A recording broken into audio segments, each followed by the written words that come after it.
The rain came down in sheets that night, cold and relentless, soaking everything in its path. The Johnson family had just finished dinner when they heard a faint, almost desperate sound outside their front door. It wasn't a knock, but something softer, a scratching. Then a tiny, wavering cry. Mrs. Johnson opened the door cautiously, expecting perhaps a delivery package caught in the storm. Instead, she found a small cardboard box tucked beside the doormat, already wilting from the downpour. Inside was a bundle of orange and white fur, soaked, shivering, and barely moving. "Oh my goodness," she whispered, calling for her husband. They brought the box inside and gently lifted out the tiny creature. It was a kitten, no more than 6 weeks old, its fur clumped together from the rain. Its eyes were wide but tired, and it gave a weak mew as it was wrapped in a warm towel. The Johnsons dried him off and set him near the fireplace in a soft blanket. He didn't resist. He just curled into the warmth and let sleep take over. There was just one problem. The Johnsons already had 3 big dogs.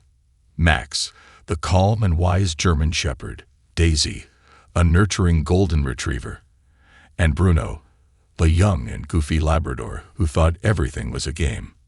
None of them had ever lived with a cat before. In fact, the Johnsons weren't even cat people. But that night, something unusual happened. Max was the first to approach. He padded silently to the blanket, lowered his nose, and sniffed the tiny stranger. The kitten didn't hiss. He didn't swat. Instead, he looked up at Max and gave a soft purr.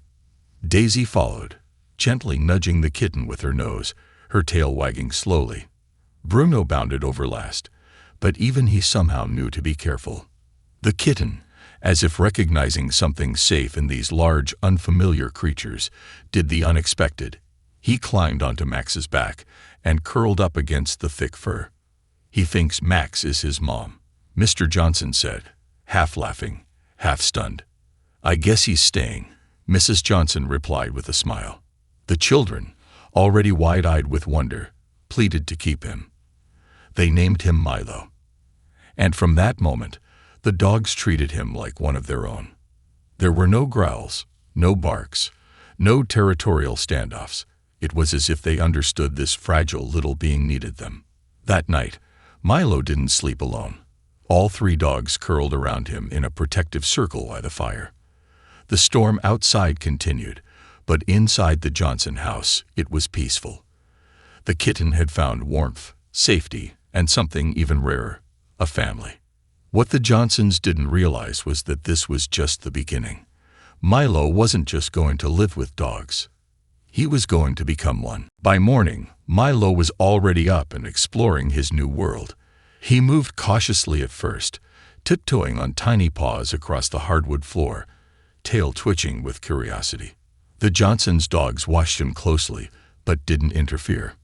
Max lay on the rug, his eyes following every move with a protective calm. Daisy stayed close, almost motherly in her attention. And Bruno, who usually couldn't sit still for more than 10 seconds, seemed mesmerized. Milo didn't act like a typical kitten. There was no climbing on curtains, no pouncing from behind furniture. Instead, he followed the dogs. Literally, wherever they went, he went too. When Max walked into the kitchen, Milo trailed behind. When Daisy lay down in the living room, Milo nestled beside her belly, like a pup trying to blend in. At first, the Johnsons thought it was just the kitten seeking warmth or protection. But as the days passed, it became obvious. Milo wasn't just copying the dogs. He was learning from them. He studied the way they moved, the way they interacted with the humans in the house, the way they responded to sounds or signals. He sat when they sat, walked when they walked. He even tried to bark once, though it came out more like a confused cough than anything else. The kids laughed so hard they nearly fell off the couch. "Milo thinks he's one of them," said Lucy, the youngest Johnson child, as she recorded a video of him, sitting beside Max during breakfast time, his little head tilted at the exact same angle. "He really does," Mr. Johnson agreed. "Look at him. He's part of the pack now." The dogs didn't seem to mind. In fact, they encouraged him. Bruno would drop one of his favorite rubber toys in front of Milo and wag his tail expectantly. At first, Milo just sniffed it. But soon enough, he began batting it around and even carrying it in his mouth, proudly strutting across the living room as if he'd just fetched it himself. Walks became another adventure. At first, Milo only watched from the window, curious as the dogs lined up at the door with their leashes. But one day, as the Johnsons were preparing to head out, Milo darted to the door and sat next to Daisy, looking up as if to say, "Don't leave me behind." They didn't. The family fitted him with a tiny harness, pink and far too cute. And for the first time, Milo walked side by side with the dogs down the sidewalk. His steps were smaller, his pace a bit wobbly, but he was determined to keep up. People stopped and stared. A cat walking on a leash in rhythm with 3 dogs, tails swaying in unison. It looked like something out of a movie. But to the Johnsons, it was becoming the new normal. And to Milo, it wasn't strange at all. He wasn't trying to be something he wasn't. He simply believed he was a dog. As the weeks went by, Milo's transformation became impossible to ignore. He wasn't just adjusting to life in a house full of dogs. He was thriving. Every day, he seemed more confident, more playful, and more canine. He had started to understand the household routine.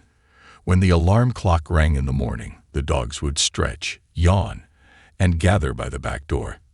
And there, in the middle of the pack, was Milo, tail straight, eyes wide, stretching his tiny limbs in perfect sync with his larger siblings.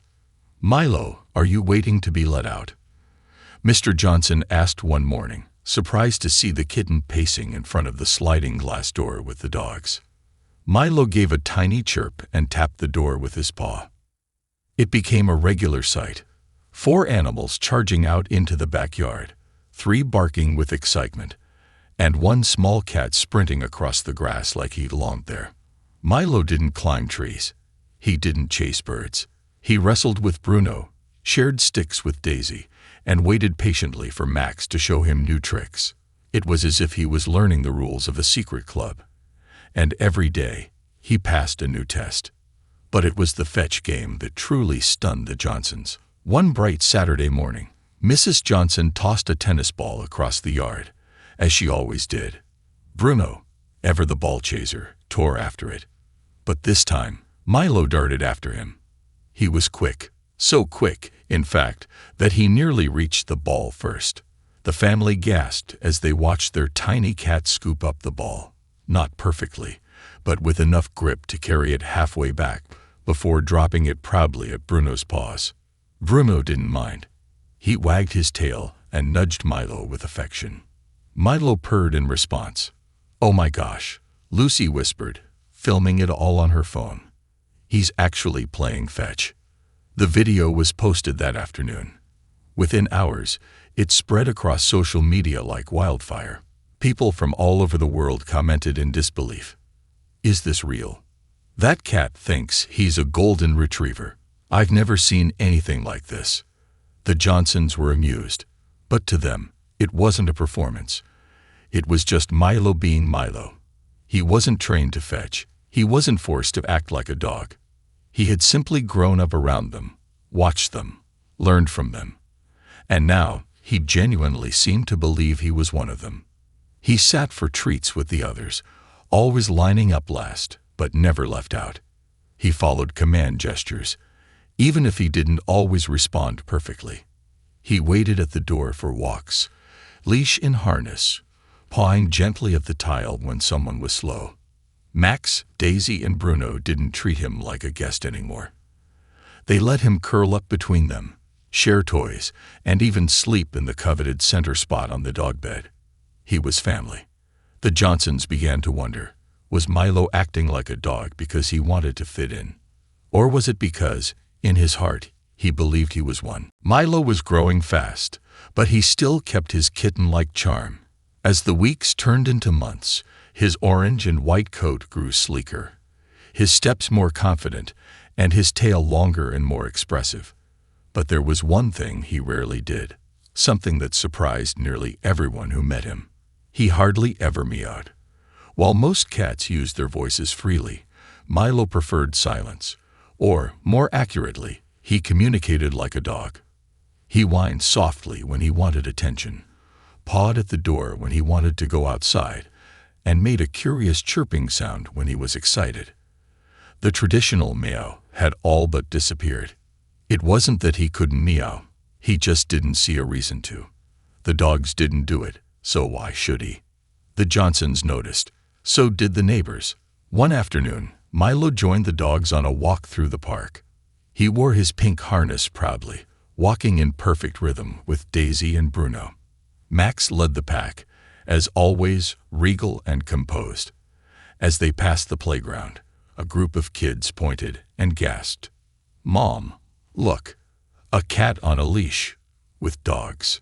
People gathered to watch the unusual parade. Milo didn't flinch under the attention.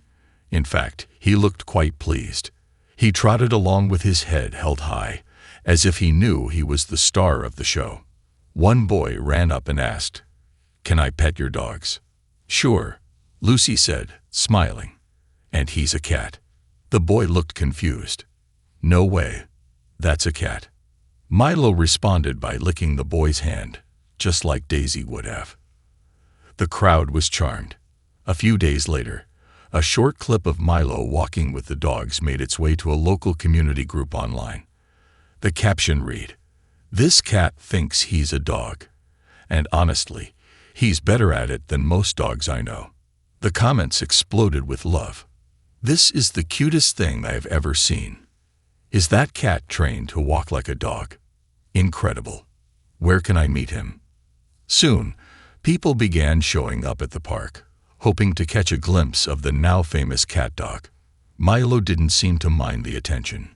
He enjoyed the walks, the belly rubs, and the extra treats that always found their way into his little travel pouch. Despite the fame, Milo never changed. At home, he still lined up for breakfast with the dogs, tail twitching in anticipation. He shared a water bowl, curled up in the same bed, and listened for the sound of the leash with just as much excitement. The Johnsons began calling him the quiet pup. He may not have barked like the others, but he didn't need to. His actions spoke louder than words. Whether it was waiting patiently at the door, fetching toys with Bruno, or snuggling against Daisy during thunderstorms, Milo had found his place. He wasn't just accepted. He was one of them. It was a warm Sunday afternoon when everything changed. The Johnson family had taken their usual walk to the park, a routine Milo now treated with the same enthusiasm as the dogs. Dressed in his pink harness and a little blue tag that read Milo, part of the pack, he walked proudly between Daisy and Bruno. Max, as always, led the way like the wise guardian he was.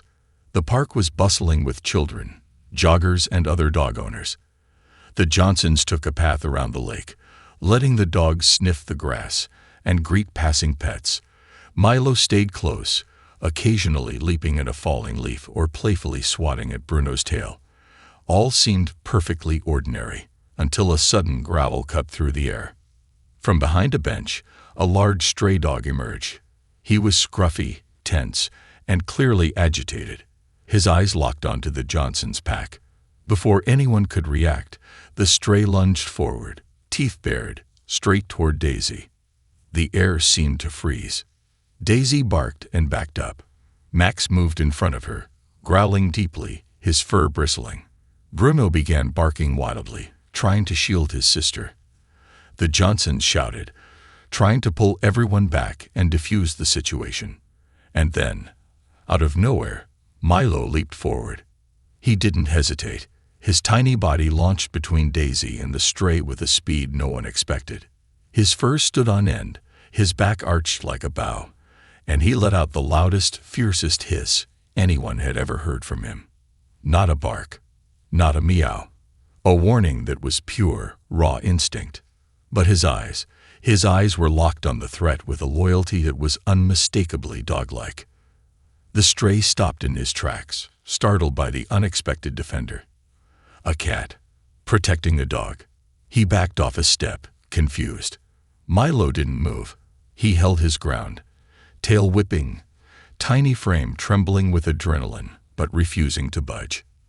Mr. Johnson stepped in just then, pulling Max and Daisy back. Another dog owner nearby helped move the stray away, using a spare leash to calm him down. The danger passed, but the moment had already made its mark. Milo had stood his ground, not for himself, but for Daisy. Back at home, everyone was quiet for a while. Milo lay curled against Daisy, his heart still racing. She licked the top of his head gently, and for the first time ever, Milo let out a soft, contented meow. Just one. Lucy uploaded the video she had taken during the incident, capturing Milo's brave act. It wasn't long before it spread online like wildfire. People couldn't believe it. A cat protected his dog sibling. This is the most loyal animal I've ever seen. He didn't even flinch. The world had already fallen in love with Milo's cuteness, but now they were in awe of his courage. Milo wasn't just pretending to be a dog anymore. In that moment, he had proven he was one, in every way that mattered. By Monday morning, Milo was more than a local curiosity. He was a global star. The video of him protecting Daisy had gone viral overnight. Shared by animal lovers, news outlets, and even celebrities, it racked up millions of views in just a few hours. Headlines popped up everywhere.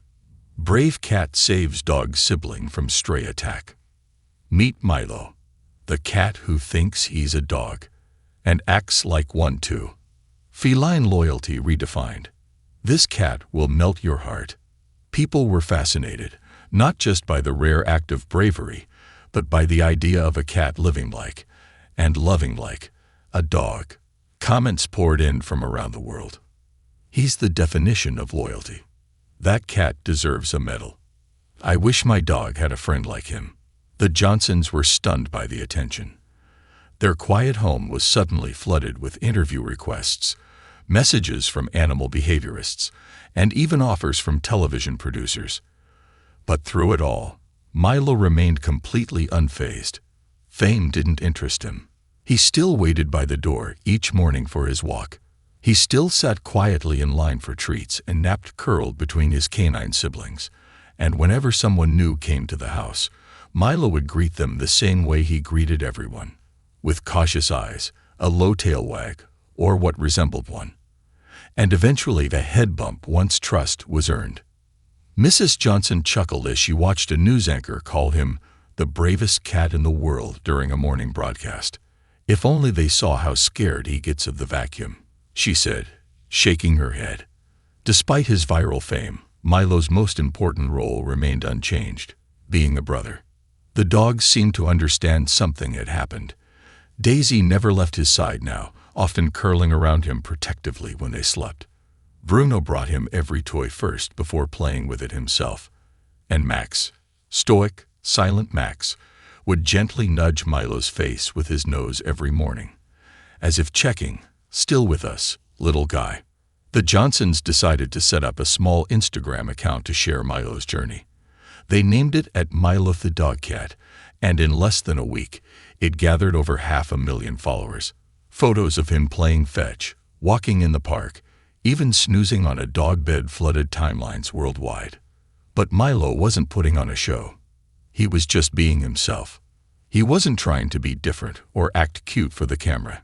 He wasn't trained, rehearsed, or prompted. He had simply grown up in a world of dogs and adopted their world as his own. Even when fan mail began arriving, cards, drawings, tiny sweaters, and cat-safe dog treats, Milo treated every day just like the last. His world didn't revolve around attention or applause. It revolved around his family. He had been rescued from the rain that first night, cold and alone. Now he was surrounded by warmth, loyalty, and love. And whether the world was watching or not, Milo knew exactly who he was. He was a dog. At least he believed it with his whole heart. The calm of everyday life continued for Milo and his pack.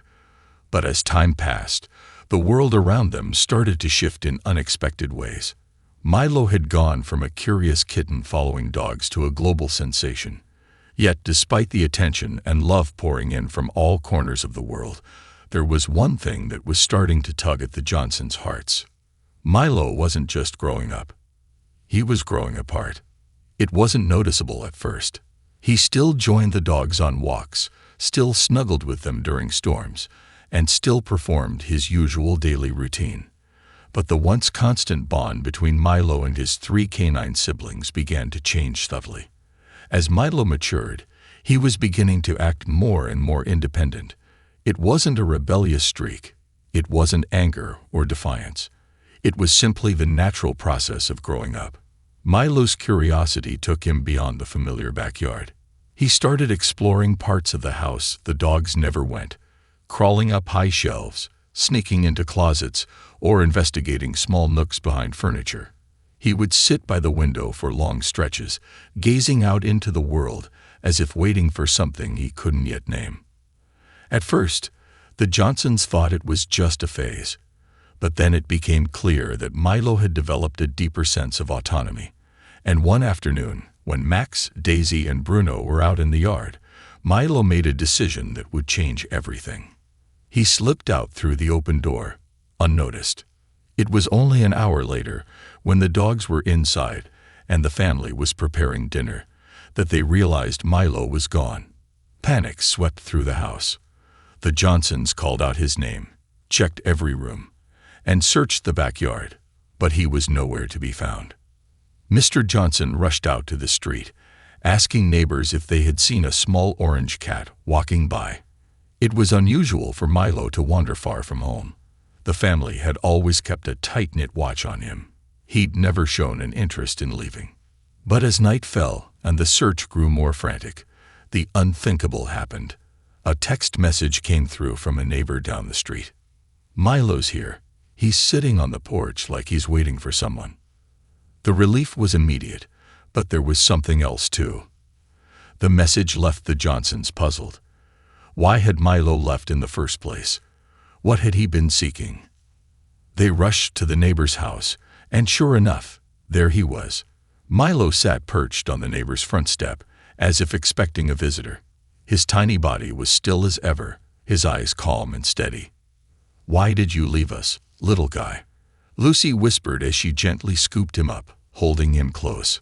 But in Milo's eyes, there was no sign of distress, no sense of fear, only peace.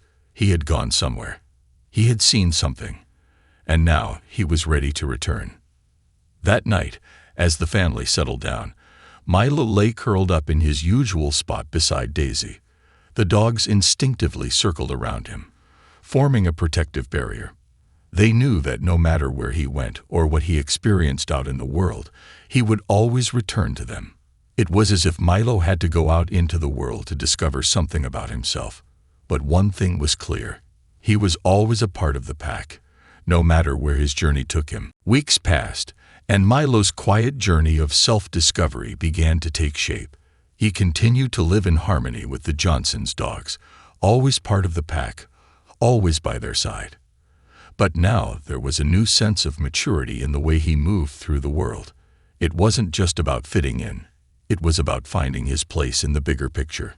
The incident with the stray dog had proven Milo's courage, and his viral fame had brought joy and laughter to millions. Yet none of that seemed to affect him in any lasting way. He wasn't motivated by the attention or the accolades. He was simply a cat who thought he was a dog, trying to make sense of his world in the best way he knew how. One bright Saturday morning, the Johnsons decided to take their usual trip to the park. The dogs wagged their tails in anticipation, eager for the walk ahead. But today, there was something different about Milo. He wasn't the small, tentative kitten from months ago. He had grown more confident, more content with his identity. As the family prepared to head out, Milo sat by the door, waiting patiently as he always did. But instead of running ahead with excitement like the dogs, he lingered behind. For the first time, he seemed more introspective, gazing at the house as if he was weighing something important in his mind. His eyes shifted between the dogs and the open door, and then, with a small meow, he padded toward the kitchen. The Johnsons were puzzled for a moment, but when they followed him, they realized he was heading straight to his food bowl, something he hadn't done on a walk day in ages. He didn't want to rush outside, not today. Instead, he wanted to take a moment to enjoy the simple pleasure of his meal, quietly. Lucy smiled and knelt down beside him. "I think he's finally figured it out," she said softly.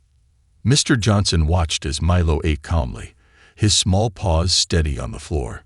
Maybe he just needed time to understand that being a part of this family doesn't mean he has to be exactly like everyone else. It was a quiet revelation, but a powerful one. Milo had spent so much of his early months following the dogs, copying their movements, their routines, their lives. But today, he had shown that he could be himself. He didn't need to perform or prove anything. He was part of something much bigger than himself, and he had earned that place by simply being who he was. The family finished their breakfast and prepared to leave for the park. This time, Milo joined them, but there was no rush in his step. He walked alongside the dogs, not ahead of them, not behind them, just walking with them. His movements were no longer an imitation, but a natural expression of the bond they shared. As they reached the park, Milo didn't dart off to chase the first fallen leaf or follow the other dogs in their usual playful chaos. Instead, he stood by the edge of the field, watching the world around him. For the first time, it was clear that Milo wasn't just pretending to be a dog. He had found a balance between his own identity and his love for his family. The Johnsons watched from a distance, proud and content. Milo had come full circle. He wasn't just a cat raised by dogs. He was a part of the pack, no longer because he had to be, but because he chose to be. And in that quiet moment, as he stood with his siblings, Milo knew that no matter what the world saw him as, he had found his place. With the dogs, with the Johnsons, with the people who loved him for exactly who he was.